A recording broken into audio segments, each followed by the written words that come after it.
بالکل، میرا میڈیم اگلا اسٹیپ سوال بھی ہوتا آپ ہے۔ سے یہی تھا کہ یہ آپریشن کب تک ہوتے رہیں گے اور کب ہمارا ان لوگوں سے چھٹکارا ہمیں ملے گا، کب ہماری جان چھوٹے گی؟ ان کی وجہ سے ہمارے لوگ شہید ہو رہے ہیں۔ تو ذہن دیکھیے، جب دشمن سامنے سے آتا ہے، آپ پر حملہ ور ہوتا ہے یا آپ پر وار کرتا ہے نا، اس کا آؤٹ کم نظر آ رہا ہوتا ہے کہ آپ کتنی دیر چلے گا وہ۔ آپ نے دیکھا رات کے صرف 1 گھنٹے کے اندر اس پورے ریجن کا فیصلہ ہو گیا تھا۔ نیو وارفیئر جس کو امریکن پریزیڈنٹ نے کہا تھا، new form of warfare set up ہو گئی تھی۔ ٹرو۔ کیوں؟ کیونکہ دشمن سامنے سے آ رہا تھا، ہمارا مقابلہ کر رہا تھا، ہم فرنٹ پر گئے اور ہم نے ایسا موڑ توڑ جواب دیا کہ تاریخ کا حصہ بن چکا ہے۔ وہ اس صورت میں ہوتا ہے جب ڈکلیئرڈ وار ہوتی ہے۔ جب آپ کی انڈکلیئرڈ وار ہوتی ہے، ہڈن ہوتی ہے، پراکسی ہوتی ہے، پلیٹ فارم نہیں پتا ہوتا، انیشیٹو نہیں پتا ہوتا، میڈیم نہیں پتا ہوتا، ٹائمنگ نہیں پتا ہوتے اور ٹارگٹ نہیں پتا ہوتا، جب یہ ساری چیزیں انیشیٹو آپ کے دشمن کے پاس چلا جاتا ہے تو پھر ظاہر ہے آپ کو زیادہ ویجیلنس چاہیے، آپ کو بہت زیادہ انرجی چاہیے، کیونکہ چوائس اس کے پاس ہے۔ تو جیسے میں نے عرض کیا کہ اس کو ڈیفائن نہیں کیا جا سکتا، نہ ٹائم میں، نہ اسکیل میں، نہ ایک باؤنڈری میں کہ اتنے سالوں میں ختم ہو جائے گا۔ جو سوال کرنا چاہوں گی پولیٹیکل نہیں ہے، ایز اے پاکستانی، یا آپ سے بھی میں سوال بطور پاکستانی، کہ جو صوبائی حکومت ہے وہ کہتی ہے کہ ان کے خلاف آپریشن نہ کیے جائیں، مذاکرات کیے جائیں، صوبائی حکومت کو کیوں لگتا ہے کہ یہ فتنہ جو ہے یہ مذاکرات کرنے کے قابل ہے؟ دیکھیں، میں کسی پالیٹکس یا اس میں تو میرا مینڈیٹ بھی نہیں ہے، میری کوئی قابلیت بھی نہیں ہے، لیکن آپ کے گھروں میں بھی اختلافات ہو جاتے ہیں۔ آپ بہن بھائی بھی بیٹھتے ہیں، ماں باپ کے ساتھ بیٹھتے ہیں، کنسنسس ڈیولپ کر دیتے ہیں جب آپ کو انسیکیورٹی ایلیمنٹ ہوتا ہے۔ میں کسی کی سائیڈ یا بلیم نہیں لینا چاہتا، لیکن میں یہ ضرور کہنا چاہوں گا کہ ہمیں نیشنل انٹرسٹ کو ذہن میں رکھنا چاہیے۔ جو شاتیں ہو رہی ہیں، طریقہ کار مختلف ہو سکتا ہے اور طریقہ کار ایک دوسرے کو ہم کنونس کر سکتے ہیں، تو وداؤٹ ٹیکنگ اینی سائڈز اور پارٹیز لاجیکل ہے کہ، اور میں کسی ساتھ نہیں دے رہا کسی ایلیمنٹ کا، میں یہ کہہ رہا ہوں کہ اینڈ آف دا ڈے جب یہ شہید ہوئے ہیں جو سارے، وہ سب کے ہیں، وہ میرا بھی بھائی تھا، وہ میرا بھی بیٹا تھا، وہ میرا بھی رشتہ دار ہے جو اتنا ہی جتنا کسی اور کا ہے۔ تو آئی تھنک ہمیں یہ دیکھنا چاہیے کہ ہم نیشنل کنسنسس ڈیولپ کریں پہلے۔ ہمیں نان انگیجمنٹ کی آپس میں پالیسی کی، یہ تو فیور کرتی ہے دشمن کو، یہ تو میں ایز اے اسٹوڈنٹ اور اسٹریٹجی آپ کو کہہ سکتا ہوں۔ ہمارے گھر کے لوگ ایک دوسرے کو جب برا بھلا کہیں گے تو یہ ایگزیکٹلی۔ دشمن کو بہت سوٹ کرتا ہے۔ ٹرو۔ تو اس پہ تو ہمیں نہیں جانا چاہیے نا۔ میں یہی تو کہہ رہا ہوں کہ ہندوستان کے اندر اس وقت افغانستان کے فورن منسٹر موجود ہیں 9-10 دن کے دورے پہ۔ اب وہ 9-10 دن کیا کریں گے؟ ایکسیپشنل ہے، انہوں نے اپنی ایمبیسی کھولنے کا ایگریمنٹ کر لیا ہے، ہماری فیور میں تو وہ نہیں ہے ایمبیسی کھولنا۔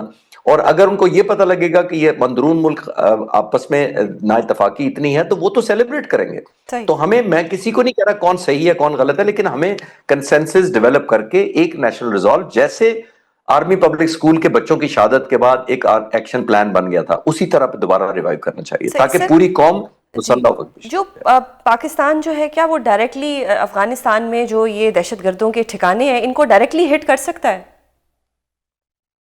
یہ بہت اچھا سوال ہے آپ کا، اور کہنا چاہیے ایتھیکلی یا ڈپلومیٹکلی نو، لیکن اس کا طریقہ بھی ہے ایک، وہ جو میں عرض کر دیتا ہوں کہ میرے ذہن میں کیا پکچر ہے۔ میرے ذہن میں یہ پکچر ہے سوزین، دیکھیے ہم بہت عرصے سے لیس ریلیونٹ تھے دنیا کی نظر میں۔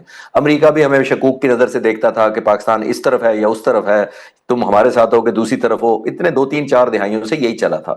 انڈیا نے بہت زیادہ ریلیونس گین کی ہوئی تھی۔ اب ٹیبل الٹ گیا ہے ہمارے حق میں، ہم نے اپنی ارن کی ہے کریڈیبلٹی، ہم نے وکٹری ارن کی ہے تو ہماری پاور میں اضافہ ہوا ہے۔ جیسے میں ہمیشہ کہتا ہوں کہ victory has value and the power talks to power. ابھی پاور ہمیں سمجھ کر امریکہ، چین، روس سب انگیج کر رہے ہیں تو ہم ریلیونٹ ہیں۔ ایک اور جو خطے میں ہماری بہتری کے ہمارے حق میں ہوا ہے وہ یہ ہے کہ جو اسرائیل نے اٹیک کیا قطر پر، مسلمانوں کو متحد کیا، پاکستان اور امریکہ کی عام ڈیل ہو گئی، ڈیفنس سیکورٹی پیکٹ ہو گیا۔ سعودی عرب کے بہت اچھے تعلقات ہیں طالبان کے ساتھ، ہمیں وہ گڈ آفس یوز کرنا چاہیے کنگ کا اور کراؤن پرنس کا کہ ہمیں انگیج کرائیں تاکہ ان کو ہمیں شور کرائیں کہ دوسرا ایک اور بہت بڑا پلیٹ فارم ہے چائنا کا۔ چائنا کی بہت بڑی کلیبریشن ہے، چائنا انویسٹ بھی کر رہا ہے افغانستان کے اندر۔ ان دو ملکوں کو مل کر چوتھا افغانستان ملے، ہم چاروں مل کر چاہے وہ کانفرنس کریں چاہے کسی جگہ اکٹھے ہوں، اس میں ہم طے یہ کریں کہ اگر تو آپ خلاف ہیں ٹیررزم کے، جو کہ وہ کہیں گے کہ ہم ہیں، تو ہم کہیں گے کہ آپ ان کو نیوٹرلائز کریں پھر اپنے طالبان کو، دہشت گردوں کو۔ اور اگر آپ کی کیپیسٹی نہیں ہے تو پھر آپ کے بہا پہ ہمیں اجازت دیں کہ ہم اندر آ کر سکتے ہیں، ہماری الحمدللہ تو کیپیسٹی ہے۔ صحیح۔ تو یہ آئی تھنک ہم ایک لیگل فریم ورک میں چلے جائیں گے جس کے اندر دو ملک گارنٹیئر ہوں گے، جس کے اندر طالبان حکومت یہ شور کرائے کہ اچھا اگر ہمیں لگا کہ ہم نہیں کر سکتے تو پھر آپ ناک آؤٹ کریں ان کو، وہ ہماری کیپیسٹی بھی ہے، لیکن ہمیں ایک مورل ہائی گراؤنڈ مل جائے گا اس طرح۔ صحیح۔ سر، ابھی جو غزہ میں حماس اور اسرائیل کا امن معاہدہ ہے اس کو آپ کس طرح سے دیکھتے ہیں؟ دیکھیے بہت اوور آل تو کوئی انسان ہو تو وہ بے حسی ہوگا اگر وہ کہے کہ معاہدہ اچھا نہیں ہے کیونکہ بلڈ شیڈ رک گیا. ٹرو. لیکن یہاں بات ختم نہیں ہوتی.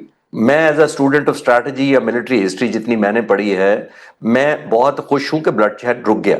بہت قیمت دی، 70-80 ہزار لوگوں نے قیمت دی. لیکن جو اسرائیل کا ٹریک ریکارڈ ہے وہ بڑے مشکوک مجھے بناتا ہے اس پورے سچویشن کو. وہ کیسے، اب میں عرض کر دیتا ہوں. دیکھیے دنیا میں کہیں بھی جب یہ اس طرح کی موومنٹ چلتی ہے ان کو انگیج کرنا پڑتا ہے، پھر ان کو چینلائز کرنا پڑتا ہے. P L O Palestinian Liberation Organisation 1960 میں اس نے مسلح جدوجہد شروع کی تھی، لیڈ بائی یاسر عرفات صاحب. پھر 1993 میں اور 95 میں آ کر ان کو انگیج کیا گیا، اوسلو ایگریمنٹ کیا گیا یاسر عرفات کے ساتھ، اور ان کو کہا گیا کہ آپ اگر سرنڈر کر دیں اور ویپن کی جو آرم آپ کی ریزسٹنس ہے اس کو چھوڑ دیں تو ہم آپ کو ایک وے فارورڈ بتاتے ہیں. آج بھی وہ ایگریمنٹ اٹھا کر دیکھ لیں، اس پر لکھا تھا کہ this will set two state solution in the future. اب آپ دیکھیے دو ملکوں کی اس میں گنجائش بنے گی بعد میں. 32 سال ہو گئے سوزین اس ایگریمنٹ کو، آیا وہ ٹو اسٹیٹ ہو سکا کوئی؟ دی آنسر از نو. سر، افغانستان کی سرزمین سے پاکستان میں جو دہشت گردی ہو رہی ہے، ایک وہاں کی حکومت ہے جو کہتی ہے کہ ان دہشت گردوں کے ساتھ مذاکرات ہونے چاہیے، جبکہ ہم سب کو یا آپ کو بھی یہ نہیں لگتا ہوگا کہ وہ دہشت گرد جو ہمارے نوجوانوں کو شہید کر رہے ہیں، ہمارے نوجوان روز شہادت جو ہے پا رہے ہیں ان کی وجہ سے، ان کے ساتھ مذاکرات ہونے چاہیے یا ان کے ساتھ یہ جو آپریشن ہو رہے ہیں بالکل جائز ہو رہے ہیں؟ آپ کیا کہیں گے اس پہ؟ بہت شکریہ سوزین، آپ نے انوائٹ کیا.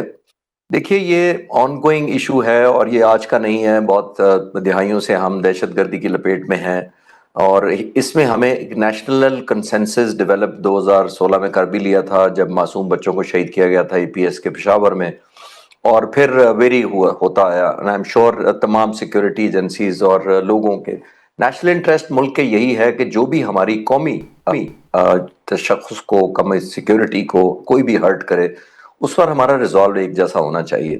ہمیں بیٹھ کر، میرا خیال ہے پولیٹیشین کتنے ڈس ایگریمنٹ کر لیتے ہیں، ایک دوسرے کو مخالفین کو ووٹ ڈال دیتے ہیں. میں پولیٹیشین نہیں ہوں، نہ میں اس پہ کمنٹ کرنا چاہتا ہوں بیکاز وہ میرا مینڈیٹ نہیں ہے. تو ہم ایک دوسرے کے مخالفین، سخت ترین مخالفوں کے ساتھ حکومت بھی بنا لیتے ہیں، ایک دوسرے کو ووٹ بھی دے دیتے ہیں. تو ہم کیوں نہیں بیٹھ سکتے؟ اور کیونکہ ہم پر قرض ہے. یہ لیفٹنٹ کرنل صاحب جو شہید ہوئے ہیں، میجر صاحب جو شہید ہوئے ہیں، جو جوان شہید ہوئے ہیں، ابھی ہوئے ہیں، یہ نئی کہانی نہیں ہے، یہ ہمارے ساتھ ہوتا آیا ہے. سینکڑوں ہمارے شہداء نے جانیں دی ہیں، نہ صرف آرم فورسز کے بلکہ سیکورٹی فورسز، مسلح افواج کے علاوہ پولیس اور سویلین حضرات، خواتین حضرات نے بھی. تو یہ ہمارے پہ قرض ہے ان لوگوں کا، بالکل. ان بیویوں کا، ان ماؤں کا، ان بچوں کا جو گھر واپس نہیں گئے in the line of duty. تو یہ اس پہ irrespective strategy can be through consensus. جیسے میں نے کہا ہم سخت ترین مخالفت کے ساتھ ٹیبل پہ بیٹھ جاتے ہیں، تو ہمیں آپس میں بیٹھ کر میرا خیال ہے ایک ایلیمنٹ آف انڈرسٹینڈنگ ڈیولپ کرنا چاہیے، اپنی نیشنل انٹرسٹ میں ملک کی کرنا چاہیے. دیکھیں دشمن تو سوزین آپ کو ہمیشہ چاہے گا کہ آپ کمزور ہوں. مئی 2025 اسی سال کو 5 مہینے پہلے میں چینلز پر جب حاضر ہوتا تھا اس جنگ کے سلسلے میں، تو بہت سارے لوگ پوچھتے تھے، تجزیہ نگار اور آپ جیسے بھی اینکر، کہ اب وے فارورڈ کیا ہے ہندوستان کو. تو ہم نے بہت کیا. میں نے اسی وقت کہا تھا، not with pride, with concern, کہ یہ اب ہندوستان کے پاس چارہ ہی کوئی نہیں ہے سوائے پراکسی وار کے اور ان ایتھیکل ٹیکٹکس کھیلنے کے، فاؤل یا انفیئر پریکٹس میں. اور وہ یہی تھا کہ وہ ایسے سلیپنگ سیلز کو اٹھائے گا، بیکاز اس نے دیکھا کہ ایسٹرن بارڈر پر ہم اس کا مقابلہ وہ ہمارے ساتھ نہیں کر سکا.